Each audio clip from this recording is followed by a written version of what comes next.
Let's go to Alan Grayson, because I mentioned Iraq and Afghanistan. This guy continues to go on the war path. Now, as you hear him talking about what happened in the wars and how we got to come home, once again, the logic is nearly so impeccable that you think, what the hell is going on in Congress? How could people not see this if they actually cared about logic, reason, and sense? Clip number 3. Madam Speaker, I have good news. The good news is this. We won the war in Afghanistan. Now, it happened a while ago, so I may be the only person who actually remembers this. But after the 9/11 attack, within 3 months, we had expelled the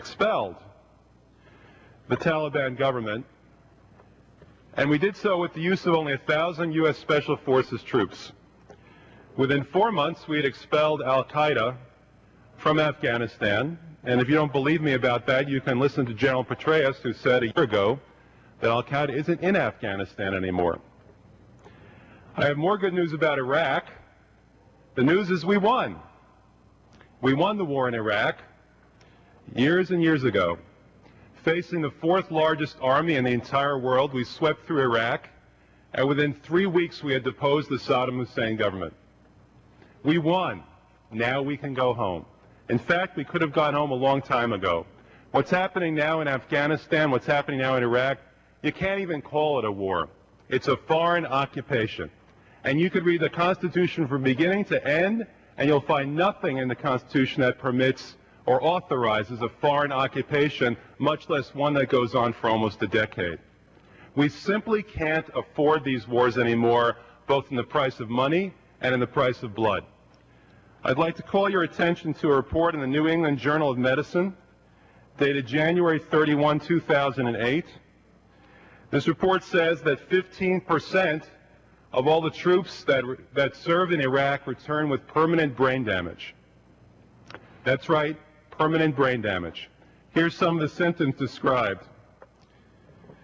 A loss of consciousness, general poor health, missed work days, medical visits, and a high number of somatic and post-concussive symptoms. Later on in the report, on page 459, this report says, in this study, nearly 15% of the soldiers reported an injury during deployment that involved a loss of consciousness or altered mental state. These soldiers, defined as having what is euphemistically referred to as mild traumatic brain injury, were significantly more likely to report high combat exposure and a blast mechanism of injury than were the 17% of soldiers who reported other injuries. So, Mr. President, when you say that you're sending 50,000 more to Afghanistan, what you're really saying is that you are condemning 7,500 young Americans to live for the rest of their lives with brain damage. That's what you're really saying. And beyond that, we've spent over $3 trillion on the war in Iraq. That's over $10,000 for every man, woman, and child in this country, over $70,000 for my family of 7. And for what? What have we accomplished in 2010 that we could not have accomplished in 2009 or 2008 or 2007 or 2006? In fact, what have you heard from the other side today that they couldn't have said back then and they'll want to say next year and the year after that? Now think about this. Our total national wealth is only $50 trillion. We've spent $3 trillion, 6% of that on the war in Iraq. That kind of economic damage is something that could not have possibly been accomplished by al-Qaeda himself. Osama bin Laden on his best day couldn't have done anything like that. He would have had to vaporize all of New England to come close. Listen, we are the most powerful nation on earth. Nobody can force us out of Iraq. Nobody can force us out of Afghanistan. We have to make that decision ourselves. But remember, we need not only strength, but we need wisdom. We need to know that the worst things that happen to us as a country are the things that we do to ourselves, including these 2 wars. Thank you very much. Alan Grayson made a small fortune as a lawyer. He's a very good lawyer. What he does is he picks certain damning points and he emphasizes and re-emphasizes them. He will say over and over, that's right, permanent brain damage. Right? And so he takes 2 points there and emphasizes it. One, with the 50,000 new troops going in, 7,500 of them will have permanent brain damage because of that decision of Obama to escalate the war in Afghanistan. That's right, permanent brain damage. Okay, and then the second thing he does is he emphasizes $10,000 per person for every man, woman, and child. That's what it costs us, these wars. Now, was it worth $10,000 of your money to do that? Was it worth 6% of our economy to do this? Well, when you look at it that way, Mr. Grayson makes a very, very compelling point, right?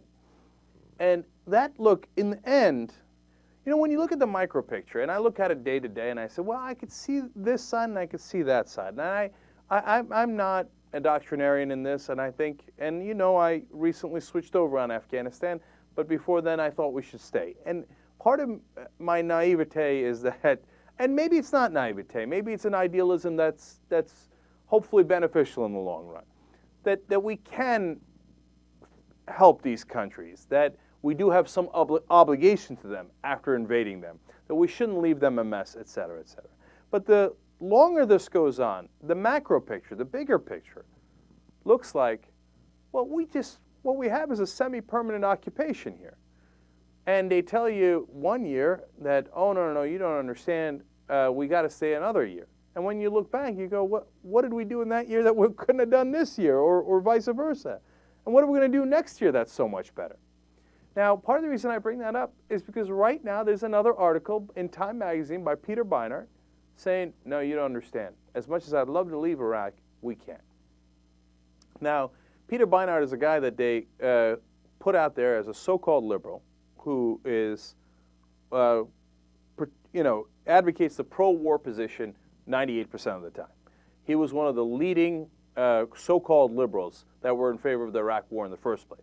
And that they need guys like Peter Beinart, because then they turn and go, look, everybody agrees. The Republicans agree and the liberals agree. Look, we got Peter Beinart saying we should have this war. And Peter Beinart now says, look, I know we had trouble in Iraq, and I'm not sure my decision was right in the first place. But there's one thing I know. We have to stay there for a long, long time. Not just this year, not just next year, but well beyond. And we've got to keep at least 50,000 troops there indefinitely. Funny that Peter comes to that conclusion. We asked him on the show. He still hasn't showed up. Because who wins from that semi-permanent occupation of these countries? It's so obvious. The defense contractors that continue to make more and more money off these wars. Blackwater is about to get $1 billion contract. One of many billion-dollar contracts they've got. Let alone Boeing and Grumman and Lockheed Martin and Halliburton, let alone the oil companies that continue to get deals while the Americans are the authority on the ground, let's put it that way. Let alone all the other American companies, whether it's a construction company or or other services companies that continue to get those deals. They all have a tremendous incentive to stay in Iraq and Afghanistan for frickin' ever. And yet, that money is going out the door and it's being wasted. It's our money, right? But it's not wasted for those guys. Halliburton's made a killing. Blackwater, well, they've literally made many killings, okay? And they continue to.